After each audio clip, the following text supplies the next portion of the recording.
E aí, gente, tudo bem? Tudo pronto para poder começar aí mais um primeiro dia aí dos 10 dias de clamor, que antigamente era chamado de 10 dias de oração. Então, o que você vai precisar para isso? Primeiro, você vai precisar de um lugar reservado para poder fazer isso, tá? De preferência, porta fechada, um silêncio absoluto, se você puder, para poder fazer essa parte aqui, tá? E tem um lápis, uma caneta, no meu caso é a caneta azul, né? Para poder fazer. Vamos lá? Vamos começar então com o dia 1. Oficialmente vai começar amanhã, né? De manhã, às 8 horas da manhã, na Igreja Adventista Sétimo Dia em todo o mundo. Mas como eu estou trabalhando nesse horário, eu vou estar fazendo um dia antes, né? Então você que vai fazer a mesma coisa que eu, vai estar trabalhando nesse horário, então faz junto comigo, tá? Vamos lá então? Vamos começar o dia 1. Por que essa caneta aqui? Porque vai ter um momento que você vai ter que fazer algumas anotações, tá bom? Eu vou deixar a minha guardada porque eu não vou fazer isso agora não. Vamos lá. Dia 1. A pessoa do Espírito Santo. Jesus respondeu: em verdade lhe digo, quem não nascer da água e do Espírito não pode entrar no reino de Deus. O que é nascido da carne é carne, e o que é nascido do Espírito é Espírito. Isso está em João, capítulo 3, no versículo 5 e 6. A palavra de Deus revela de maneira clara e abrangente a natureza e a função do Espírito Santo. Ele não é uma energia ou um poder impessoal, mas uma pessoa divina que trabalha em nosso favor e habita em nós. E isso está em 2 Timóteo, capítulo 1, versículo 14. Em um mundo repleto de incertezas, ansiedades e desafio, é essencial saber que não estamos sozinhos. A promessa que o Espírito Santo estará conosco para sempre, entre aspas, né? Nos fortalece, conforta e guia, dando-nos a certeza da presença constante desse amigo fiel.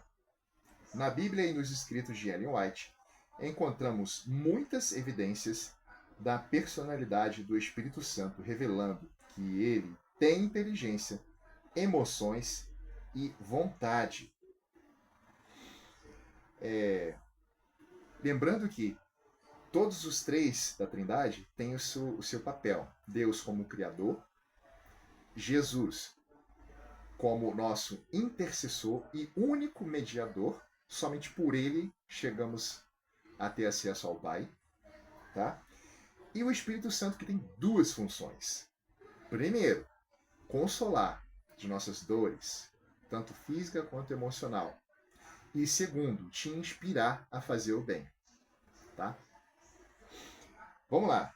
Motivos de oração. Para que reconheçamos e honremos a pessoa do Espírito Santo como Deus. Para que busquemos desfrutar a amizade, a companhia do Espírito Santo todos os dias. Tá. Dois momentos na vida de Jesus aqui na Terra, o Espírito Santo se manifestou. Primeiro, o Espírito Santo se manifestou no batismo de Jesus. Quando Jesus foi batizado, o Espírito Santo desceu como pomba. E o outro, muito famoso, é aquela mulher que estava sofrendo há 12 anos de hemorragia. São 12 anos direto tendo hemorragia. E quando ela tocou nas vestes de Jesus, Jesus disse que saiu virtude, na verdade saiu o poder do Espírito Santo para aquela mulher. Tá? Então aí a atuação do Espírito Santo. Agora, para você escrever, para anotar, vai ser um momento de refletir. Relembre uma ocasião específica em que o Espírito Santo agiu em sua vida. Tá? É muito importante você registrar isso daqui para que nos momentos em que você estiver se sentindo desanimado, você volte a olhar para cá e perceber que você registrou ali momentos importantes de intimidade entre você e o Espírito Santo de Deus. Tá? Outra parte onde você vai escrever, tempo de orar. Em quais áreas você precisa da ajuda do Espírito Santo para mudar? Expresse esse desejo por meio de uma oração escrita. Então, quer dizer, numa parte você vai escrever ali as bênçãos que o Espírito Santo te concedeu no passado, e na outra parte você vai escrever as coisas que você sente no coração que precisa mudar em você para você ter uma comunhão melhor com o Espírito Santo. Aí você anota ali, tá? E também nas coisas que você deseja, né, para a sua vida, tá bom? Vamos lá então, vamos para a palavra revelada. Atributos do Espírito Santo. Ensina, mais o Consolador, o Espírito Santo, que o Pai enviará em meu nome, esse ensinará a vocês todas as coisas e fará com que se lembre de tudo o que eu lhes disse. Isso está em João capítulo 14, versículo 26. O que eu disse? Que uma das funções do Espírito Santo é inspirar. Essa inspiração não é só te dar vontade de fazer o bem, vontade de praticar o bem, vontade de falar coisas boas. Não é só isso, não.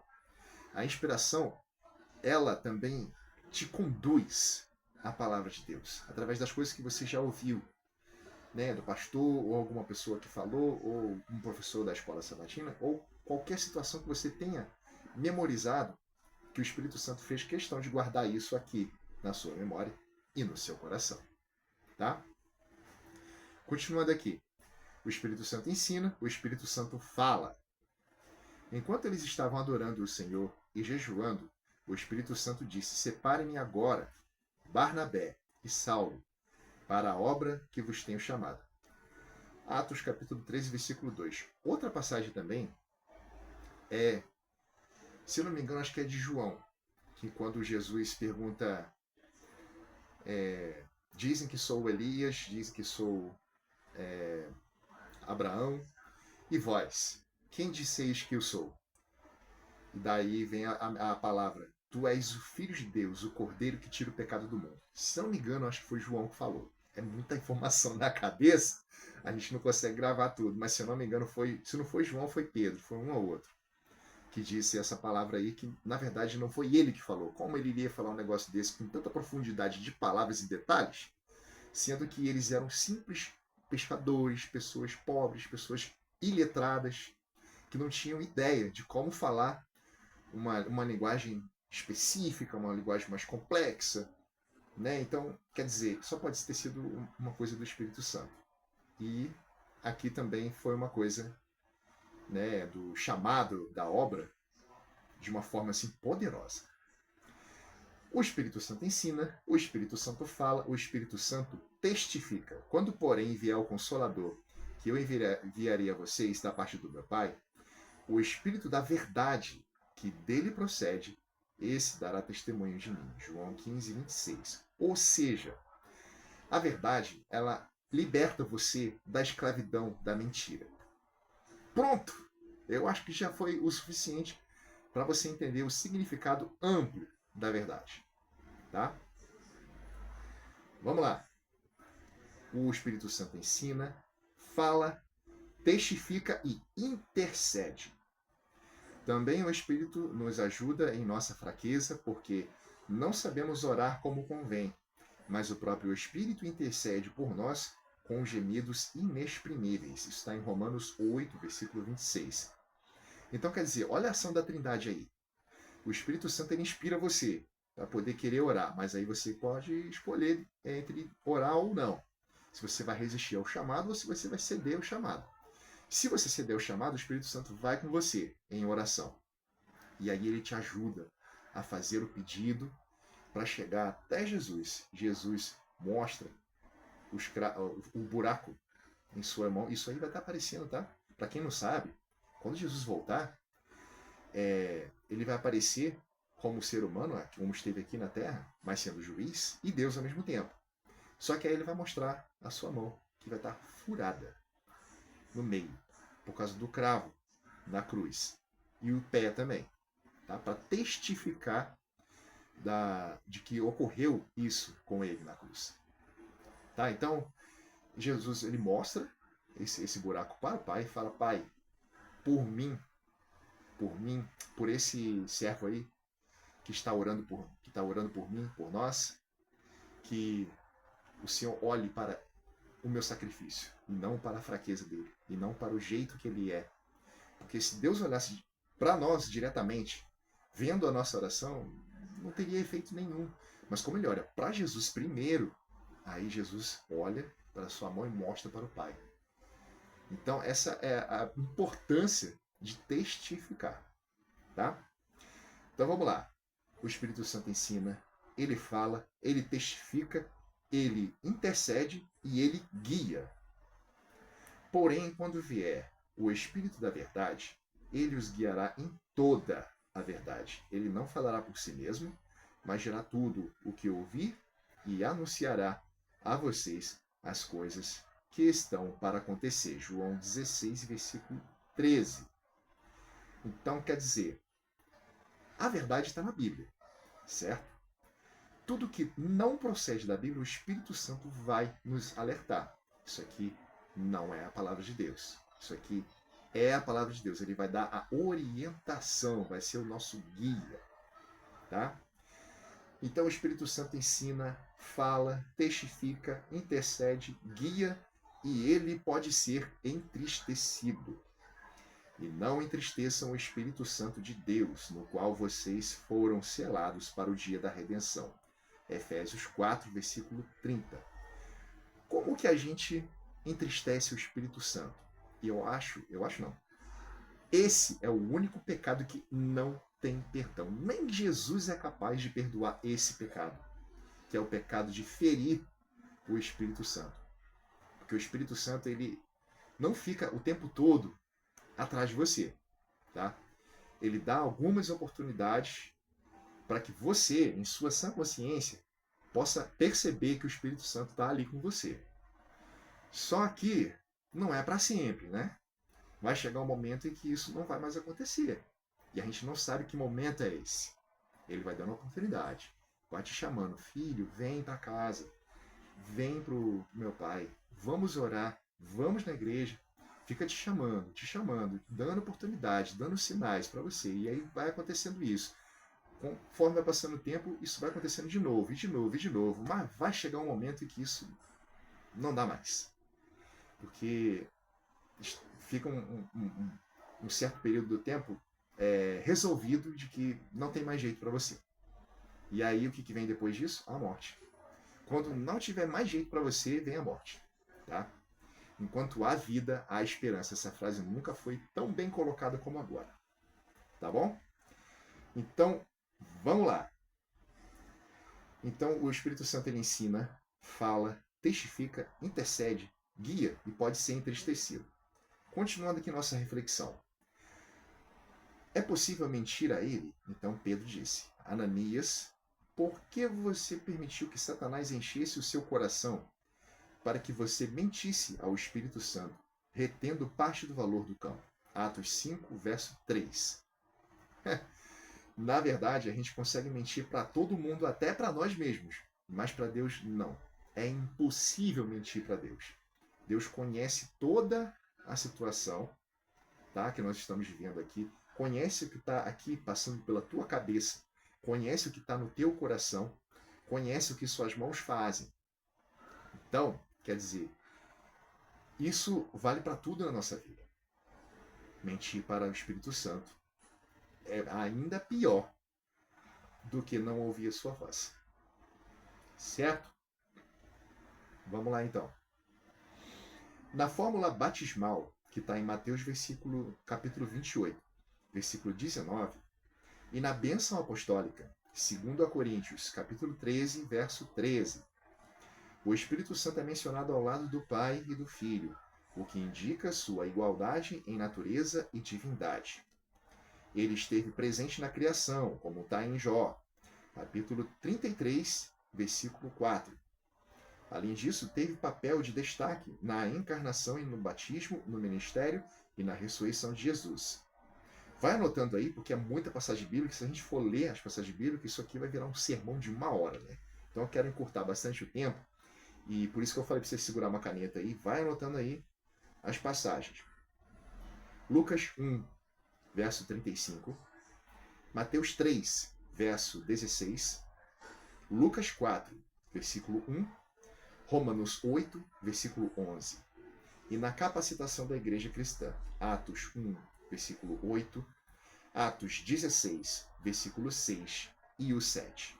Tudo isso que a gente passou até agora vem falando da ação do Espírito Santo. Então o Espírito Santo está em toda a Bíblia, desde a criação do planeta, em que o Espírito pairava sobre as águas, até a volta de Jesus, que é quando o Espírito Santo sai da terra para que Jesus volte e retorne em honra e glória. Tá bom? Então, vamos lá. Testemunho inspirado. Há 3 pessoas vivas pertencentes à Trindade Celestial, em nome destes 3 grandes poderes: o Pai, o Filho e o Espírito Santo.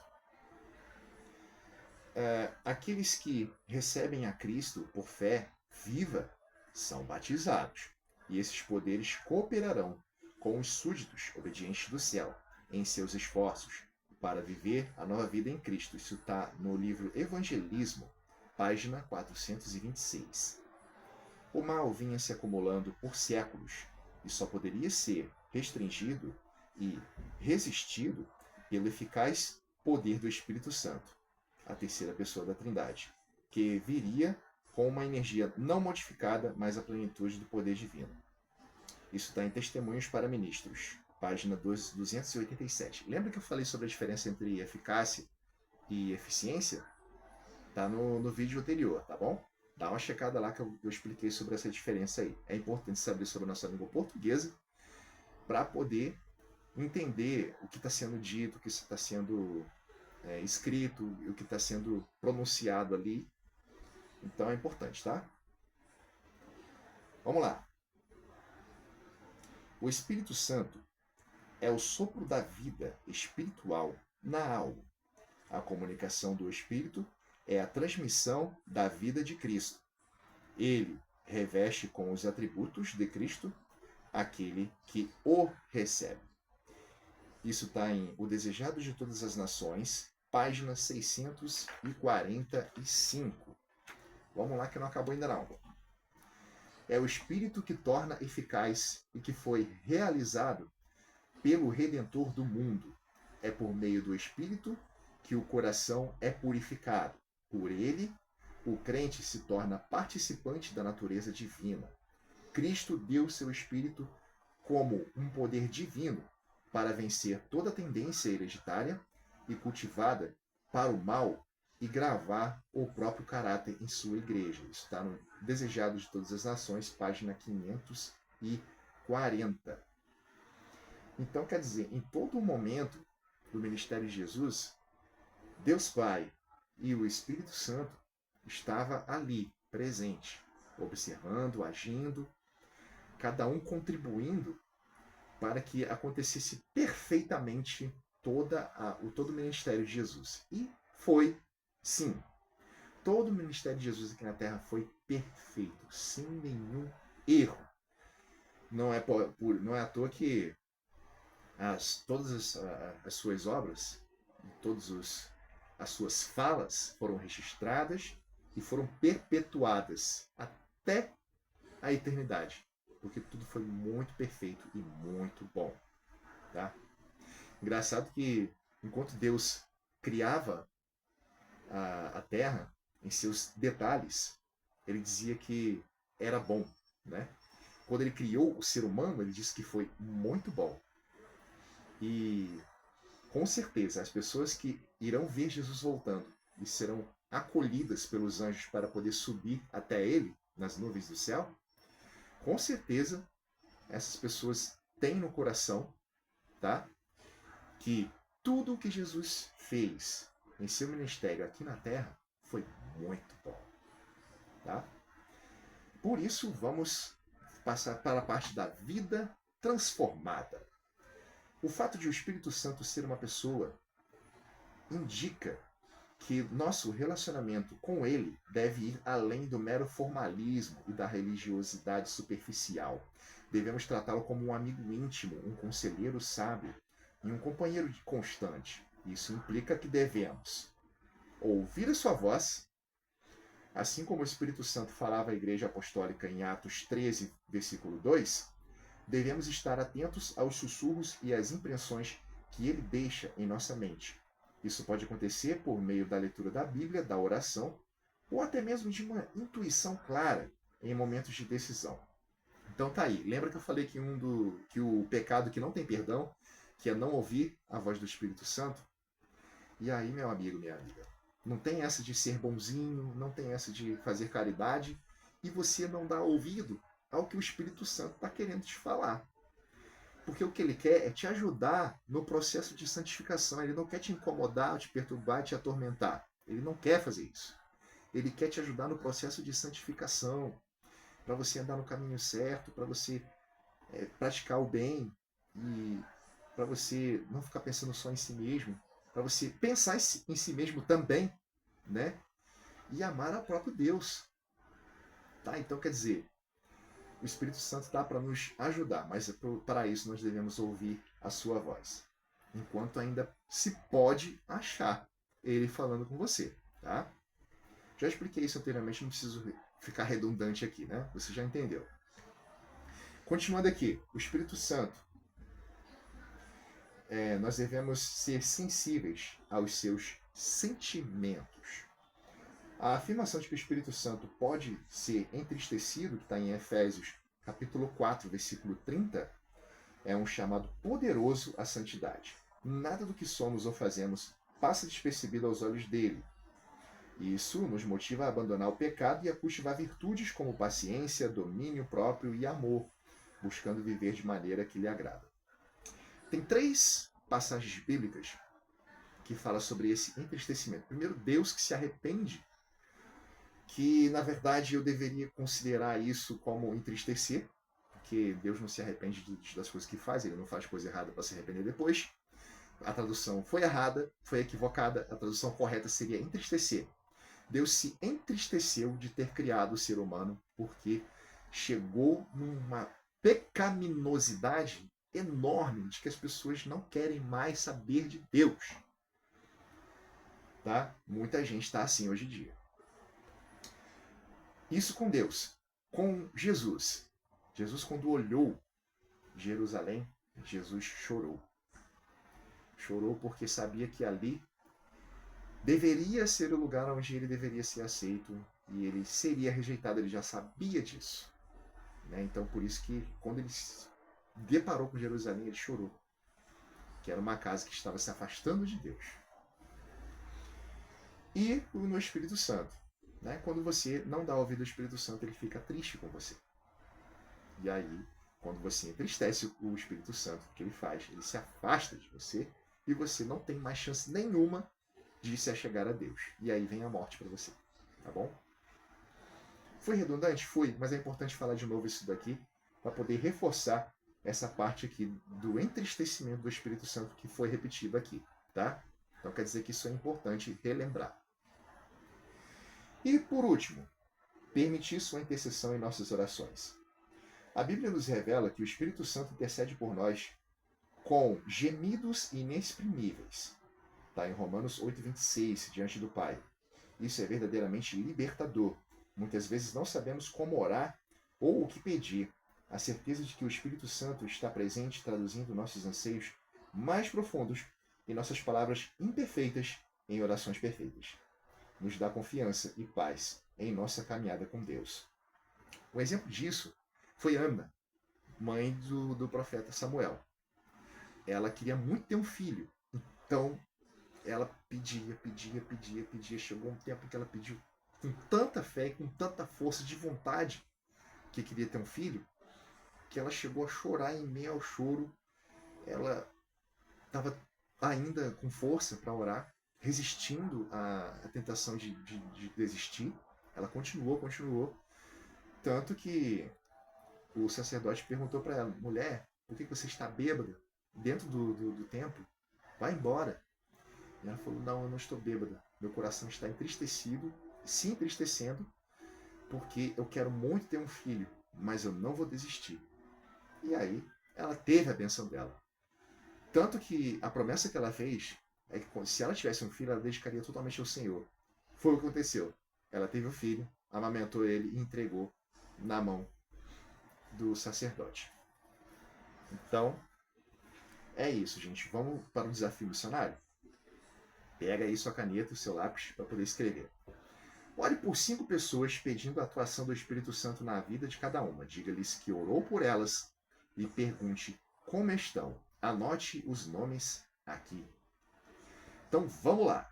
Isso vale não só para quando você está no culto de quarta-feira ou no culto de domingo, mas também no sábado, na escola sabatina. Você pode falar para essas pessoas que você estava orando por elas. Então a minha sugestão é o seguinte, que você pegue 3 pessoas que frequentam a igreja que você frequenta, né, óbvio. Não precisa ser necessariamente na igreja que você está, mas na cidade em que você está. E 2 pessoas, dessas 2 pessoas, uma que não é da igreja e uma que é de outra denominação, tá? Então faça esse desafio aí e depois, assim que você botar, você faz questão de mencionar para essa pessoa, tá? Que você colocou o nome dela aqui para a oração. Depois que você viu tudo isso daqui, que você anotou tudo isso daí, você vai fazer uma pausa para a oração. Mas isso é individual, porque o tempo já está muito corrido, já estamos em 26 minutos e 35 segundos. Então, é mais viável que você faça isso com você mesmo e eu comigo mesmo. Tá bom? Então é isso, gente. Que Deus abençoe a todos. Em nome de Jesus. Amém.